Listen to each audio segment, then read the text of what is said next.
Hola galleteros y galleteras, bienvenidos nuevamente al canal. Para los que no me conocéis, soy Lorena, soy una estudiante de dietética, una apasionada y una enamorada de todo lo relacionado con la alimentación, la cocina y la repostería. Así que si a ti también te interesan todas estas temáticas, te invito a que te suscribas para no perderte los próximos vídeos. Hoy vamos a hablar de la carne, de su composición a nivel nutricional, de los tipos que hay y cómo distinguir la carne en buen estado. Composición. La composición de la carne varía según diferentes factores, como puede ser el tipo de raza o la alimentación que ha llevado este animal, entre otras. Su composición más abundante después del agua suelen ser las proteínas, que rondan entre el 20 y el 30%. Estas se dividen en tres grupos, que son las sarcoplasmáticas, responsables de la coloración de la carne gracias a la cantidad de hemoglobina que contengan; las microfibrilares, que están asociadas a la fibra muscular, como la actina y la miosina, que son las responsables de la reproducción celular; y las insolubles o del estoma, que componen el tejido cognitivo. Entre ellas cabe destacar el colágeno. En el caso de los lípidos, este puede variar dependiendo el contenido que contenga de grasa la carne y suele rondar entre el 5 y el 30%. Por ejemplo, una carne extra magra sería como la pechuga de pollo o el lomo de centro, que estas pueden contener aproximadamente menos de un 5% de grasa.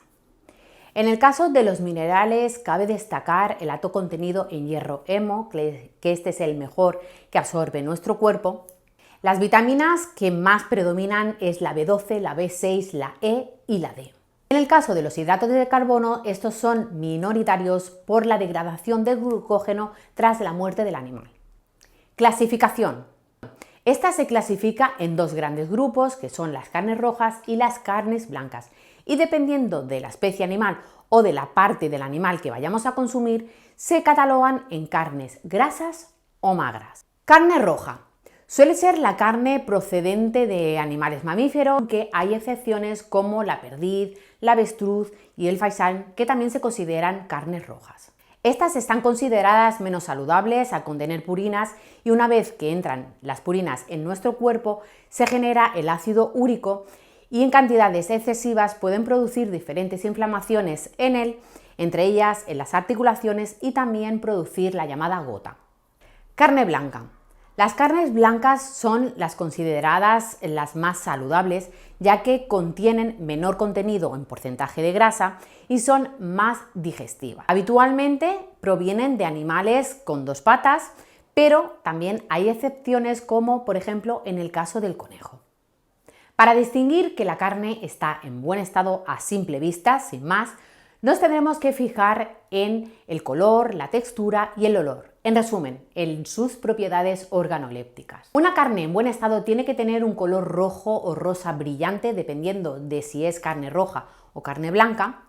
En el caso de la textura, tiene que ser o tiene que parecernos firme, tersa, tanto en la manipulación como en el corte. No tiene que estar ni exudativa, ni seca, ni pegajosa. La carne no tiene un olor característico, pero esta, cuando está en malas condiciones, suele desprender un olor a rancio, amoníaco, maloliente. Tips de conservación. Una vez comprada la carne, esta se debe conservar en la parte baja de la nevera, ya que ahí la temperatura es superior o se mantiene a una temperatura de 4 grados. Y si la carne es al corte, esta debe consumirse máximo en 2 días. En el caso de la carne que hayas comprado en bandejas, esta se colocará también en la parte inferior de la nevera, ya que la temperatura es constante y es a 4 grados, pero esta, al contener un ambiente protector, nos durará muchísimo más y tendremos que guiar por la fecha de caducidad. La carne de pollo o de conejo se degrada antes, aproximadamente en 48 horas. En cambio, la de cerdo y la de ternera nos puede aguantar en la nevera entre 3 y 4 días. En el caso que no vayas a consumir la carne que tienes en la nevera en un plazo de 2 o 3 días, lo ideal sería congelarla a una temperatura inferior de 18 grados. Esta la colocaremos en porciones y para ello utilizaremos un recipiente hermético. Este lo etiquetaremos con la fecha, la porción y el producto. Cuando esta esté cocinada, la podremos consumir máximo en 4 o 5 días. Y hasta aquí el vídeo de hoy. Espero que os haya gustado, que no haya sido extremadamente largo y que hayáis aprendido cómo conservar mejor la carne, cómo diferenciar la carne en buen estado de la que no. Así que nada, nos vemos en el próximo vídeo con una nueva receta, un nuevo vídeo, una nueva charla. Así que nada, ¡chao!